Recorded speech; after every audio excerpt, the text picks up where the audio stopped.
Ladies and gentlemen, welcome back to the channel. It's your boy Sergi J in 4K. Welcome back. Today we do have an unboxing slash hands-on, an initial impressions, should I say, of the Scuf Envision Pro. This is a controller that is exclusively for PC. So I'm going to go ahead and compare it to what I've been using, and we'll go from there. Let's go!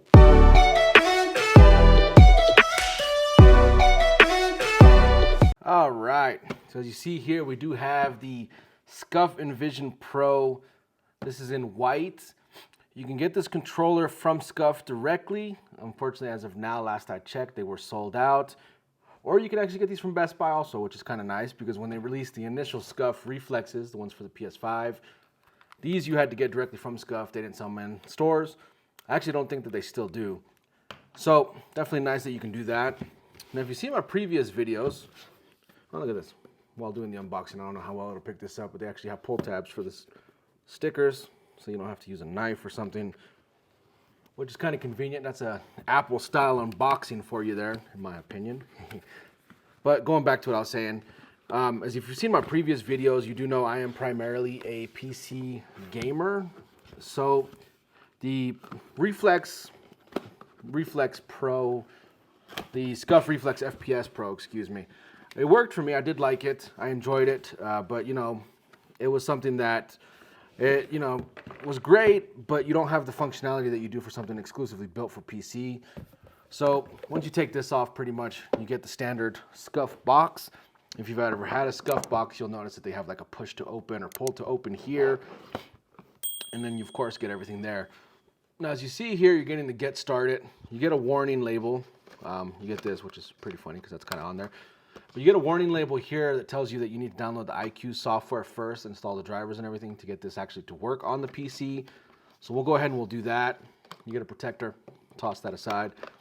You get the actual controller itself, which I can tell you feels great in the hands, very clicky, responsive. The buttons, all nice. They feel all like a mouse click, basically. I don't know how well this is picking up the sound there. Let me go ahead and put it closer to the mic. But everything's very nice, feels good. It's a premium feeling controller, I will definitely say that. Let's go ahead and look at the other accessories because I know you do get a bunch of other stuff. You get the dongle, which is nice because if you want to play wirelessly, you still have very low latency. So you can actually do that with this controller. That's always been an issue in the past. If you wanted to play wirelessly, you're going to be pretty much get a lot of latency, which, when you're playing a, should I say, a FPS game or anything else, can delay it, so that's not always that good. You get this box here, branded Scuf. Let's see if there's anything inside of it. So here you get the pieces in case if you wanted to pretty much block the buttons. You get side buttons here that you can use, and you can also, I want to say, block one of the triggers here as well, which is optional. You don't have to do that. I will not be doing that, I don't think. We'll see later. So you have that, and this, of course, is all the stuff that we don't ever read. Let's be real. You get the notice books, file all that shit to the side. We don't need that. So here I want to say you're going to get the cable. You're going to get the cable, and you're going to get the replacement joysticks, if I'm correct. Yeah, replacement joysticks. You have one tall one, one short one. I'll be running the tall one. And then, of course, you get the braided USB-C cable, which is nice. The cool thing with this, and this is something I wish they did for previous ones, is you get an adapter from USB-A to USB-C, which is nice because obviously with PCs, oftentimes we tend to have a lot of stuff already hooked up to the PC. So with this, it'll be nice because you can actually, if you have a USB-C port, and because all your USB-A ports are full, you can just hook this up and it'll work the same way. So Scuf cables have always been, high quality. I actually use one. I already have one hooked up, or this is my PlayStation one, excuse me. But I have one normally hooked up to my PC just because it's what I run. I don't normally play wirelessly, so I don't really anticipate on playing wirelessly with this either. Now you do get some plastic here on the bottom. We're gonna go ahead and just pull that off. Now, as far as in the hand feel, I would say it feels very comfortable, in my opinion. Very comfortable. You pretty much, you're getting the hands-on experience that you normally would with like a PlayStation controller. But I also can see, how it also kind of feels like an Xbox controller. I don't have an Xbox controller here to show you. But let's go ahead and compare it. This is what I've been using lately. I've been using the DualSense Edge. As far as size there, it is going to be a little bit bigger. Now, as far as the other Scuf Reflex, this is going to fall on the same line as the PlayStation controller. So pretty much here, you're getting still a bigger controller. But I will tell you, in all honesty, that the new Scuf, excuse me, feels a lot better in the hand. Now you get a faceplate here. This is kind of like a matte feel. Whereas, this was matte also. This was matte also. So, I mean, it held up pretty nice. The cool thing with this, and let me see how easy it is to pop this off. We'll try to do this on camera. Is that this faceplate here is 100% magnetic. So as you see there, it just pops right off. If you want to pull the joysticks off to replace them, this is how you'll do so. So let's go ahead and we'll do that now. So there you go. Pop that one off. We're going to go ahead and put on the longer one. Now the one thing with Scuf, and I wish they did this, and this is something that I noticed the last time I had one, you know, a Scuf controller, I had the same issue to where they don't ever give you the matching joystick right off the bat. Later on, now this obviously is a new controller, but later you'll see that they will eventually offer the controller joysticks that match, but you know, it's kind of whatever. I mean, it's, in my opinion, not something that I really enjoy, having a black one and a gray one in hand, but whatever. So yeah, overall, very nice. You obviously get the G keys. We'll take this plastic shit off of that. These G keys should be very nice as well because you can pretty much customize them to anything that you want to do. So in my case, for example, I use Discord.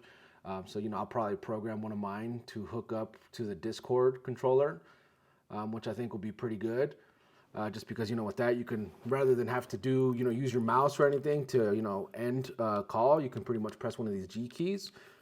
I'll probably try to use these as well. I know I've seen other videos of people saying that these side buttons, the S2 buttons or S1, S2 buttons, can be kind of hard to, or easy to hit, should I say, when you're playing, because, you know, they kind of fall in line.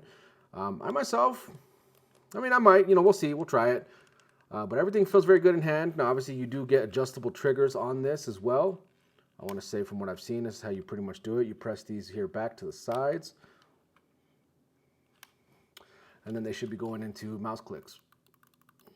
Yeah, very nice. So very fluid. And the best part about it, what I look forward to, and I mean, I'll do an update as well down the line, is that obviously you can control everything through software, which is awesome because you can control the dead zones. You can control the dead zones to the triggers, the joysticks, customize pretty much all the buttons. And of course, you know, it's Scuf. So, you know, you pretty much get not reliability at 100% because I know a lot of people complain about the reliability due to, you know, something that gets stick drift, which I'm not going to lie. I did go ahead and I used this controller for, as you can see, it's beat to dog shit. I used this controller for a very long time, and eventually I did get stick drift, excuse me.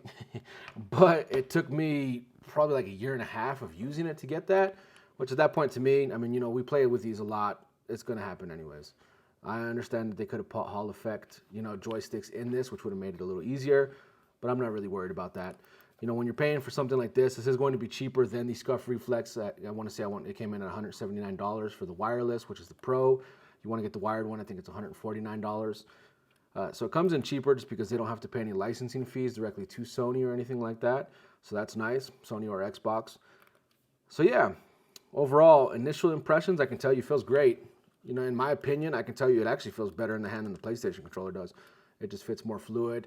It kind of feels like an Xbox controller where, you know, you could pretty much get a lot of gaming hours in. So I'm going to go ahead and I'm going to get this set up.